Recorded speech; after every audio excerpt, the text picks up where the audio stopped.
Welcome to the channel BEd curriculum. Paper first में आज का टॉपिक है आपका आदर्शवाद और शिक्षा। आदर्शवाद को इंग्लिश में आइडियलिज्म कहा जाता है। तो आइडियलिज्म एंड एजुकेशन के बारे में बात करेंगे। इसे पढ़ने का हमारा ऑब्जेक्टिव क्या होगा, उद्देश्य क्या है। तो आदर्शवाद का अर्थ और परिभाषा हम जानेंगे, आदर्शवाद के मूलभूत सिद्धांत के बारे में जानेंगे और आदर्शवाद और शिक्षा के बारे में अध्ययन करेंगे। तो ये हमारा उद्देश्य है आदर्शवाद को पढ़ने का। तो सबसे पहले हम समझेंगे कि आदर्शवाद का अर्थ और परिभाषा क्या होती है। Meaning and definition of idealism. आदर्शवाद पाश्चात्य दर्शन की प्राचीन विचारधारा है। तो आदर्शवाद जो है वो हमारे दर्शन शास्त्र में कई सारे संप्रदाय दिए गए हैं, उनमें से एक संप्रदाय है या आदर्शवाद। तो आदर्शवाद एक प्राचीन दर्शन की विचारधारा है। ज्ञान की किरण भारत के बाद यदि कहीं पहले प्रफुल्लित हुई तो यूनान ग्रीस देश में यूनान पाश्चात्य दर्शन की गुरुस्थली है। तो इस तरह से बताया गया कि ज्ञान की जो किरण है वो सबसे पहले भारत में हुई और भारत के बाद अगर कहीं प्रफुल्लित हुई तो वह ग्रीस देश यूनान में हुई थी। यूनान को गुरु दर्शन की गुरुस्थली भी माना जाता है। जेनोफेनिस के बाद पश्चिमी दर्शन के क्षेत्र में यूनान के सुकरात का नाम आता है। तो जेनोफिस भी पश्चिमी दर्शन के क्षेत्र से जुड़े हुए थे और उनके बाद जिसका नाम आता है यूनान में वो सुकरात का नाम आता है। तो सुकरात भी आध्यात्मिक विचारधारा के व्यक्ति थे। सुकरात का नाम आप लोगों ने सुना ही होगा दर्शन शास्त्र में। तो सुकरात जो है वो आध्यात्मिक विचारधारा के व्यक्ति थे, परंतु वे अपने इन विचारों को फूट कर रूप में यंत्र तंत्र प्रकट करने तक सीमित रहे। तो इस तरह से सुकरात ने जो कार्य किया वो अपने ही विचारों को यंत्र और तंत्रों में विभक्त किया। उनका जो क्राइटेरिया था वो सीमित था। उनके बाद पश्चिमी दर्शन के जगत में उनके शिष्य आए जिनका नाम प्लेटो था। तो प्लेटो का भाव हुआ। प्लेटो यूनान के राज घराने के वंशज थे। तो प्लेटो जो थे वो सुकरात के शिष्य थे और राजघराने के जो है वंशज थे। बड़े ठाट बाट से रहते थे। प्लेटो जो है सुकरात के शिष्य वह बड़े ठाट बाट से रहा करते थे क्योंकि इनका जन्म जो है यूनान के एक राजघराने में हुआ था। शरीर श्रेष्ठों और मान प्रतिष्ठा के प्रति सचेत थे प्लेटो, परंतु उनका दार्शनिक चिंतन सुकरात के आध्यात्मिक दर्शन से प्रभावित था। तो इस तरह से जो है प्लेटो का दार्शनिक चिंतन जो था दर्शन के बारे में वो जो सोचते थे वह सुकरात के आध्यात्मिक दर्शन से प्रभावित थे। क्योंकि जैसा सुकरात ने आध्यात्मिक दर्शन के बारे में बताया था वैसा ही प्लेटो का भी मानना था। इसके बाद बात करते हैं कैंट के बारे में। तो कैंट ने आत्मा यानी कि मन जो होता है के स्थान पर तर्कना बुद्धि इंटेलेक्ट को वस्तु के ज्ञान का आधार माना है। तो कैंट का कहना था कि हमारी आत्मा नहीं बल्कि हमारी जो तार्किक बुद्धि है वह जो है किसी भी ज्ञान का आधार है। उनके अनुसार ज्ञान पदार्थ के मन की ओर प्रकाशित नहीं होता है। तो इन्होंने बताया कि ज्ञान जो है किसी भी पदार्थ के मन की ओर नहीं जो है प्रकाशित होता है, बल्कि अपितु मन से पदार्थ की ओर प्रकाशित होता है। तो ज्ञान जो है वो पदार्थ से मन की ओर नहीं जो है प्रकाशित होगा, बल्कि मन से पदार्थ की ओर प्रकाशित होता है। ये कैंट का मानना था। इसके बाद हम समझेंगे कि आदर्शवाद की ज्ञान और तर्क मीमांसा क्या है। तो आदर्शवाद की ज्ञान और तर्क मीमांसा के बारे में दैवीय व्यवस्था और आत्मा परमात्मा के स्वरूप को जानना ही सच्चा ज्ञान है। तो प्लेटो के अनुसार ये बताया गया है कि दैवीय व्यवस्था और आत्मा परमात्मा के स्वरूप को जानना ही हमारा सच्चा ज्ञान होता है। तो प्लेटो ने ज्ञान को 3 रूपों में बताया है। उनका पहला रूप था इंद्रियजन्य और दूसरा रूप था संपत्तिजन्य और तीसरा रूप था चिंतनजन्य। इस तरह से इंद्रियजन्य में ज्ञान के वे असत्य मानते थे क्योंकि इंद्रियों द्वारा हम जिन वस्तुओं और क्रियाओं का ज्ञान प्राप्त करते हैं वे सब परिवर्तनशील और एकदर्श असत्य हैं। तो इस तरह से प्लेटो ने बताया कि जो चीज़ें हम इंद्रियों के द्वारा सीखते हैं या जो क्रियाएं हम इंद्रियों के द्वारा सीखते हैं, जिनका ज्ञान हमको इंद्रियों के द्वारा प्राप्त होता है, वे सारी ही क्रियाएं, ये सारे ही वस्तुएं परिवर्तनशील होती हैं, वो एक तरह से असत्य चीज़ें हैं। इसके बाद संपत्तिजन्य की बात की है प्लेटो ने। तो संपत्तिजन्य ज्ञान को वे आंशिक रूप से सत्य मानते थे। तो इस तरह से उन्होंने इंद्रियजन्य ज्ञान को असत्य माना है, लेकिन संपत्तिजन्य ज्ञान को उन्होंने आंशिक रूप से सत्य माना है, क्योंकि वह भी अनुमानजन्य होता है और अनुमान सत्य भी हो सकता है और असत्य भी हो सकता है। तो संपत्तिजन्य ज्ञान जो था उसको प्लेटो ने बताया है कि वह अनुमान पर आधारित होता है और हमारा अनुमान सही भी हो सकता है और गलत भी हो सकता है, इसलिए यह आंशिक रूप से सत्य बताया गया है। इसके बाद प्लेटो ने तीसरे रूप की बात की है जिसको चिंतनजन्य कहा जाएगा। तो चिंतनजन्य ज्ञान ही सत्य होता है। प्लेटो का कहना था जो चिंतनजन्य ज्ञान होगा वह एकदम सत्य होगा, क्योंकि वह हमें विचारों के रूप में प्राप्त होता है। तो जो चिंतनजन्य ज्ञान होगा वो हमें विचारों के रूप में प्राप्त होगा और विचार जो होंगे हमारे वह अपरिवर्तनशील होते हैं, उनमें कोई भी तरह का परिवर्तन नहीं किया जा सकता है, इसीलिए यह सत्य ज्ञान होता है।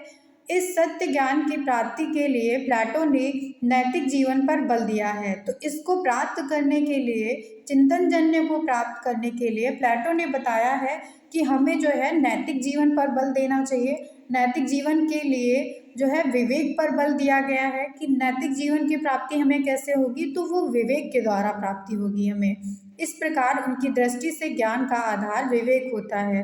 तो इस तरह से उन्होंने बताया है कि चिंतनजन्य की प्राप्ति के लिए ज्ञान का आधार जो है हमारा वो विवेक होगा। तो ये थे 3 रूप जो प्लेटो के द्वारा बताए गए थे। इसके बाद हम आदर्शवाद की मूल्य एवं आचार मीमांसा के बारे में बात करेंगे। तो मूल्य और आचार मीमांसा में भी 3 तरह के जो है आत्मानुभूति को बताया गया है। तो प्लेटो के अनुसार मनुष्य जीवन का अंतिम उद्देश्य जो है वो आत्मानुभूति करना है और आत्मानुभूति के लिए उसे 3 सनातन मूल्यों यानी कि सत्यम, शिवम और सुंदरम की प्राप्ति करना आवश्यक होता है। तो इस तरह से आदर्शवाद की मूल्य एवं आचार मीमांसा में प्लेटो ने बताया है कि मनुष्य जीवन में अंतिम उद्देश्य उसका होना चाहिए आत्मानुभूति की प्राप्ति करना, और इस आत्मानुभूति की प्राप्ति हमें 3 सनातन मूल्यों से होती है। जो मूल्य हैं, पहला है इसमें सत्यम, दूसरा है शिवम और तीसरा है सुंदरम।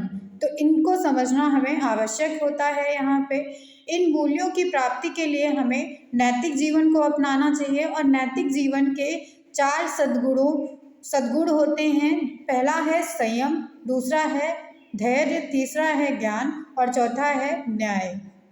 तो इस तरह से प्लेटो ने बताया है मूल्य एवं आचार मीमांसा में कि हमारे जीवन का अंतिम उद्देश्य आत्मानुभूति करना है। आत्मानुभूति हमें 3 सनातन मूल्यों से होगा, सत्यम, शिवम और सुंदरम के द्वारा, और हमें नैतिक जीवन को अपनाना चाहिए। और नैतिक जीवन हम कैसे अपना सकते हैं? 4 सद्गुण को अपनाकर।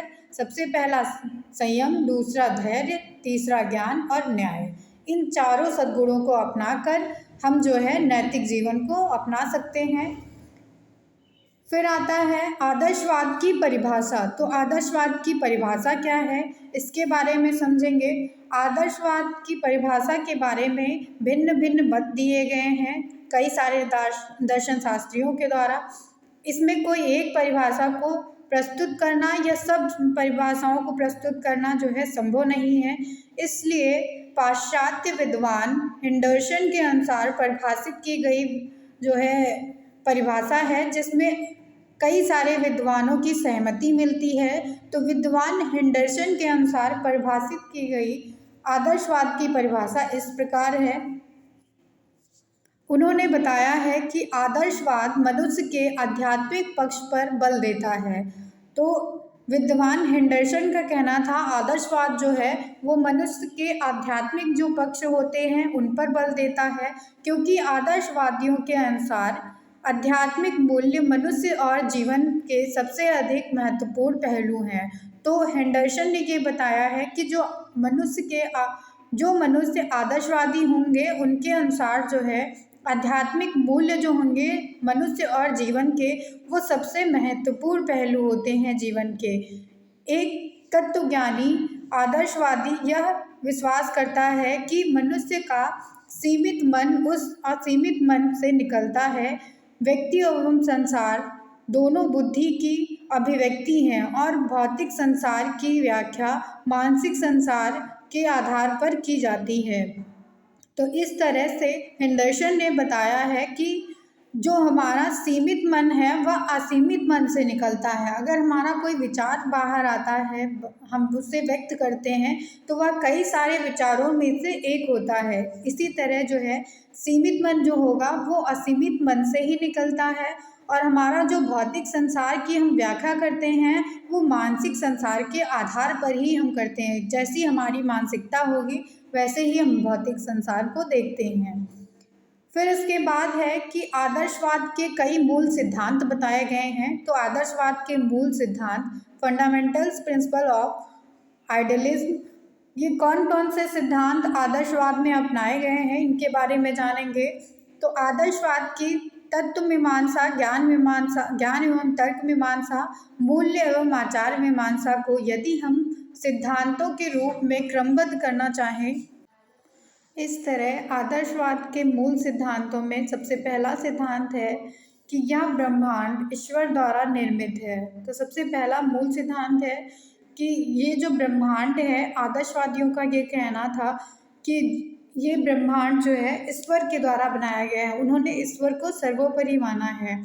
तो आदर्शवादियों का विश्वास है कि इस ब्रह्मांड को कोई नियामक सत्ता की आवश्यकता नहीं होती है। यह सत्ता जो है अनादि होती है, अनंत होती है, क्योंकि उन्होंने ईश्वर को माना है कि ईश्वर द्वारा निर्मित है यह संसार।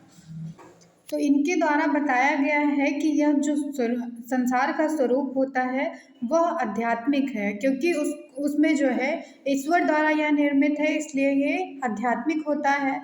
तो प्लेटो की दृष्टि से बताया गया है कि यह सत्ता जो है ईश्वर की है, जो विचारों की सहायता से दृष्टि की रचना करता है। तो यह ब्रह्मांड, प्लेटो का भी ये मानना था कि यह जो पूरा ब्रह्मांड है वो ईश्वर के द्वारा निर्मित किया गया है। फिर दूसरा मूल सिद्धांत है कि भौतिक जगत की अपेक्षा आध्यात्मिक जगत जो है श्रेष्ठ होता है। प्लेटो ने इस ब्रह्मांड को दो जगत में बांटा है। पहला जगत था विचार जगत और दूसरा जगत था वस्तु जगत। तो इस तरह से इस सिद्धांत में ये बताया गया है कि हमारा जो विचार है वो नियत होता है, अपरिवर्तनशील होता है, इसीलिए हमारे विचार सत्य होते हैं, और इसीलिए विचारों के आधार पर ये माना गया है कि विचार जगत भी सत्य होता है, वस्तुतः होता है। इसके बाद जो है तीसरा सिद्धांत आता है, आत्मा एक आध्यात्मिक तत्व है और परमात्मा सर्वश्रेष्ठ आत्मा है। तो इसमें जो है माना गया है कि आत्मा जो है वो आध्यात्मिक तत्व है, लेकिन परमात्मा सबसे श्रेष्ठ आत्मा मानी गई है। यद्यपि आत्मा के संबंध में सभी आदर्शवादी एक मत नहीं हैं। तो आत्मा के संबंध में हर एक दार्शनिक, हर एक जो है आदर्शवादी का जो है मत अलग अलग है। कुछ उससे परमात्मा का अंश मानते हैं, कुछ आदर्शवादियों का यह मानना है कि आत्मा जो है हमारी वो परमात्मा का एक अंश होती है, और कुछ इसको स्वतंत्र मानते हैं कि आत्मा जो है एक स्वतंत्र रूप है। परंतु यह सभी मानते हैं कि आत्मा अनादि और अनंत होती है। लेकिन हर एक आदर्शवादी का ये मानना है कि हमारी जो आत्मा होती है वह अनादि होती है और अनंत होती है। चौथा मूल सिद्धांत है मनुष्य संसार की सर्वश्रेष्ठ रचना है। तो आदर्शवादियों का कहना है कि मनुष्य जो है वह संसार की सर्वश्रेष्ठ रचना होता है। आदर्शवादी मनुष्य को सृष्टि की सर्वोत्कृष्ट रचना मानते हैं। आदर्शवादियों का यह मानना है कि मनुष्य जो है सबसे श्रेष्ठ रचना है। उनका कहना है कि मनुष्य के पास अन्य प्राणियों की भांति भौतिक शक्तियाँ तो होती हैं, उनके साथ साथ उसमें आध्यात्मिक शक्तियाँ भी होती हैं। तो इस तरह से ये माना गया कि मनुष्य जो है संसार की सर्वश्रेष्ठ रचना इसलिए है क्योंकि उसमें भौतिक शक्तियों के साथ साथ कुछ आध्यात्मिक शक्तियाँ भी निहित होती हैं। इसके बाद पांचवा जो है मूल सिद्धांत होता है कि मनुष्य का विकास उसकी भौतिक एवं आध्यात्मिक शक्तियों पर निर्भर करता है। तो मनुष्य का जितना विकास होगा वो उसकी भौतिक और आध्यात्मिक शक्तियाँ जो होंगी उस पर निर्भर करेगा। आदर्शवादियों के अनुसार ज्ञान का स्वरूप भौतिक और आध्यात्मिक दो प्रकार का माना गया है और उनका यह मानना था कि भौतिक ज्ञान जो है उसकी प्राप्ति भौतिक इंद्रियों के द्वारा हमें होती है और आध्यात्मिक जो ज्ञान है उसकी प्राप्ति हमें आध्यात्मिक शक्ति यानी कि आत्मा के द्वारा होती है। छठा सिद्धांत आता है मनुष्य जीवन का अंतिम उद्देश्य आत्मा अनुभूति अथवा ईश्वर की प्राप्ति है। तो आदर्शवादी मनुष्य जीवन को जो है महत्वपूर्ण और संप्रयोजन मानते हैं। उनका विश्वास था कि मनुष्य के अंदर आत्मा का निवास होता है और आत्मा जो है हमारी यह सूक्ष्म एवं अनादि होती है और अनंत होती है। इसके बाद सातवां सिद्धांत आता है कि आत्मा अनुभूति अथवा ईश्वर प्राप्ति के लिए हमें आध्यात्मिक मूल्य सत्यम शिवम सुंदरम की प्राप्ति करना आवश्यक है। तो हमें जो है आध्यात्मिक मूल्यों की प्राप्ति और ईश्वर की प्राप्ति तभी हो सकती है जब हम सत्यम शिवम सुंदरम की प्राप्ति करें। तो प्लेटो के द्वारा बताए गए 3 सनातन मूल्य थे जिस पे उनका विश्वास था कि इनके द्वारा हमें आत्मा अनुभूति या ईश्वर की प्राप्ति हो सकती थी। तो ये 3 सनातन मूल्य थे सत्यम शिवम और सुंदरम। तो हम जानते हैं कि कुछ आदर्शवादी जो हैं वो प्रत्यय पर अधिक बल देते हैं और कुछ जो है आत्मा और इन दोनों पर आत्मा और परम के रूप में ज़्यादा बल देते हैं। उनका मानना है आत्मा और परमात्मा ही सब कुछ है। अब हम जानेंगे कि आदर्शवाद और शिक्षा में क्या संबंध है। तो यूनानी ग्रीस दार्शनिक प्लेटो सबसे पहले व्यक्ति थे जिन्होंने अपने आदर्शवादी दार्शनिक विचारों को क्रमबद्ध रूप से प्रस्तुत किया। तो इस तरह से प्लेटो का नाम सबसे पहले आता है आदर्शवादी दार्शनिक में और साथ ही इन्होंने अपने दार्शनिक विचारों के आधार पर शिक्षा के स्वरूप को निश्चित किया, शिक्षा के उद्देश्यों को निश्चित किया, उसकी पाठ्यचर्या को निश्चित किया और शिक्षण विधियों को स्पष्ट रूप से अनुशासन के साथ व्यवस्थित करके उसको नया स्वरूप प्रदान किया। उसे स्थापित करने के लिए इन्होंने कई सारी विधियों को निश्चित किया। शिक्षा का संप्रत्यय कैसा होता है ये जानने की कोशिश करते हैं। तो शिक्षा का जो संप्रत्यय है वो आदर्शवादी शिक्षा को ज्ञान एवं प्रक्रिया दोनों रूपों में स्वीकार करते हैं। तो आदर्शवादियों का कहना है ज्ञान और प्रक्रिया दोनों रूपों में शिक्षा को स्वीकार किया जा सकता है। प्राचीन आदर्शवादी प्रायः शिक्षा और ज्ञान में कोई भी भेद नहीं करते थे। तो शिक्षा जो है वही ज्ञान है और ज्ञान जो है वही शिक्षा है, ये मानना था प्राचीन आदर्शवादियों का। प्लेटो के अनुसार बताया गया है कि शिक्षा का कार्य मनुष्य के शरीर और आत्मा को यह पूर्णता प्रदान करना है कि वे इस योग्य जिसके योग्य हैं। तो प्लेटो का कहना था कि शिक्षा के द्वारा मनुष्य के शरीर और आत्मा को वो पूर्णता प्रदान की जाती है जिसके वे काबिल हैं। इसके बाद शिक्षा के उद्देश्य के बारे में बताया गया है। तो अंतिम उद्देश्य आत्मा और परमात्मा के स्वरूप को जानना। आदर्शवादियों के अनुसार ये बताया गया है कि मनुष्य जीवन का अंतिम उद्देश्य जो है आत्मा और परमात्मा के चरम स्वरूप को जानना है। तो आदर्शवादियों का यह कहना था कि शिक्षा का जो है अंतिम उद्देश्य होता है आत्मा और परमात्मा की प्राप्ति करना। इसी को आत्मा अनुभूति कहा गया है। आदर्श व्यक्तित्व की प्राप्ति, ईश्वर की प्राप्ति पूर्णता जो है परम आनंद होती है। अब प्रश्न उठता है कि आत्मा परमात्मा के चरम स्वरूप को कैसे जाना जा सकता है। तो आदर्शवादियों के अनुसार इसके लिए 4 सोपान बताए गए हैं। तो आदर्शवादियों ने पहला सोपान बताया है।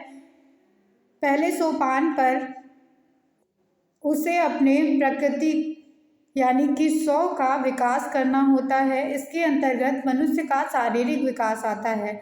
तो प्रथम सोपान में जब प्रकृति के 100 का विकास होगा तो मनुष्य के शारीरिक विकास जो होता है वह प्रथम सोपान में आता है। दूसरा सोपान होता है कि सामाजिक स्व का विकास करना। तो इसके अंतर्गत सामाजिक, सांस्कृतिक, नैतिक, चारित्रिक और नागरिकता का विकास होता है। तीसरे सोपान के अंतर्गत मानसिक स्व का विकास करना है। तो इसके अंतर्गत मानसिक, बौद्धिक, विवेक शक्ति का विकास आता है। चौथे एवं अंतिम सोपान जो होता है उसमें आध्यात्मिक स्व का विकास करना उद्देश्य होता है। इसके अंतर्गत आध्यात्मिक चेतना का विकास आता है। इसके अलावा हम इन सारी चीज़ों पर भी विचार करेंगे कि शारीरिक एवं मानसिक विकास करना आदर्शवादियों का जो है उद्देश्य था। सामाजिक एवं सांस्कृतिक विकास करना, नैतिक एवं चारित्रिक विकास करना, राज्य के लिए विशेषज्ञों का निर्माण करना, श्रेष्ठ नागरिकों का निर्माण करना, बौद्धिक एवं विवेक शक्ति का विकास करना, आध्यात्मिक चेतना का विकास करना, ये सारे जो है विकास के क्षेत्र थे आदर्शवादियों के द्वारा जो माने गए हैं। इसके बाद बताया गया है कि आदर्शवादियों में शिक्षण विधियां कौन कौन सी अपनाई गई। तो आदर्शवादी इस तथ्य से परिचित हैं कि बच्चा प्रारंभ से अनुकरण द्वारा ही सीखता है। तो बच्चा जब छोटा होता है तभी से वह अनुकरण करके सीखने लगता है। इसीलिए बच्चा कभी कभी माँ बाप के बारे में सीखता है, अपने माता पिता के जो है अनुकरण करता है, और कभी वह शिक्षकों का अनुकरण करने लगता है। वे शिक्षकों से यह भी अपेक्षा करते हैं कि छात्रों में अच्छे से अच्छा कर दिखाने की प्रेरणा एवं स्पर्धा उत्पन्न कराएं। तो आदर्शवादियों का यह मानना था कि शिक्षकों को बच्चों को ऐसे प्रेरित करना चाहिए अपने छात्र को कि वे अच्छे से अच्छा जो है करके दिखाएं। अनुशासन के बारे में आदर्शवादियों का क्या मानना है। तो आदर्शवादियों का कहना था कि मनुष्य की इंद्रियां उसे भौतिक सुख की ओर आकर्षित करती हैं और उसकी आत्मा आध्यात्मिक आनंद की ओर। तो आत्मा जो है वो आध्यात्मिक आनंद की ओर मनुष्य को आकर्षित करती है, लेकिन इंद्रियां जो हैं वो भौतिक सुख की ओर मनुष्य को आकर्षित करती हैं। तो उनकी दृष्टि से आत्मा से शासित होना ही सच्चा अनुशासन है। इसलिए आदर्शवादियों का कहना था कि हमें आत्मा के द्वारा अनुशासित होना चाहिए। हमारा सर्वप्रथम कर्तव्य है कि बच्चों को अनैतिक आचरण से रोकें। तो शिक्षक का जो है या उनके माता पिता का सबसे पहला कर्तव्य होता है कि अनैतिक आचरण से बच्चों को बचाना। इसके लिए वे कठोर नियंत्रण एवं दंड का विधान स्वीकार करते थे। तो उनका कहना था कि इसके लिए बच्चों पर कठोर नियंत्रण लगाना चाहिए और उन्हें दंड का भी विधान कर सकते हैं आप। तो शिक्षार्थी के बारे में आदर्शवादियों का क्या मानना है। आदर्शवादी मनुष्य को आत्माधारी मानते हैं। तो आदर्शवादियों का कहना था कि मनुष्य जो है वो आत्माधारी है। उनके अनुसार अनुभव का केंद्र मस्तिष्क नहीं है बल्कि आत्मा होती है। तो उनके अनुसार यह बताया गया है कि हमारे अनुभव मस्तिष्क से ना आकर बल्कि आत्मा से आते हैं। इस दृष्टि से सब बच्चे समान होते हैं। उनकी दृष्टि में यह बताया गया है कि सब बच्चे जो हैं वो समान हैं, पूर्णता की अनुभूति करने योग्य होते हैं। अधिकतर आदर्शवादी बच्चों को प्रारंभ से ही इस पूर्णता की अनुभूति कराने पर बल देते हैं, परंतु आधुनिक आदर्शवादी बच्चों की शारीरिक एवं मानसिक भिन्नता को स्वीकार करते हैं। तो पहले जो आदर्शवादी थे, प्राचीन आदर्शवादी, उनका मानना था कि प्रारंभ से ही बच्चों को पूर्णता की अनुभूति करानी चाहिए, लेकिन जो आधुनिक आदर्शवादी हैं उनका यह मानना है कि बच्चों में व्यक्तिगत विभिन्नताएं पाई जाती हैं, उनकी शारीरिक और मानसिक भिन्नता एक दूसरे से भिन्न हो सकती है। विद्यालय के बारे में आदर्शवादियों का क्या विचार था ये जानते हैं। तो आदर्शवादियों का तर्क है कि मनुष्य आत्मानुभूति करने के में तभी सफल हो सकता है जब उसका शारीरिक, मानसिक, बौद्धिक, सामाजिक, सांस्कृतिक, नैतिक, चारित्रिक, आध्यात्मिक विकास हो जाए। तो मनुष्य जो है तभी आत्मानुभूति का विकास कर सकता है जब उसका हर एक क्षेत्र में विकास हो चुका हो। इस सब के लिए वे सामाजिक आदर्शों, मूल्यों, सिद्धांतों से पूर्ण उच्च सामाजिक पर्यावरण की आवश्यकता समझते हैं। यह सब विद्यालय में ही संभव है। तो उनका कहना था कि इन सारे क्षेत्रों में विकास बच्चे का तभी हो सकता है जब वह विद्यालय में प्रवेश करे। तो ये था पूरा आदर्शवाद और शिक्षा के बारे में आपको समझाया गया। ये टॉपिक यहीं पे ख़त्म होता है। Thank you everyone.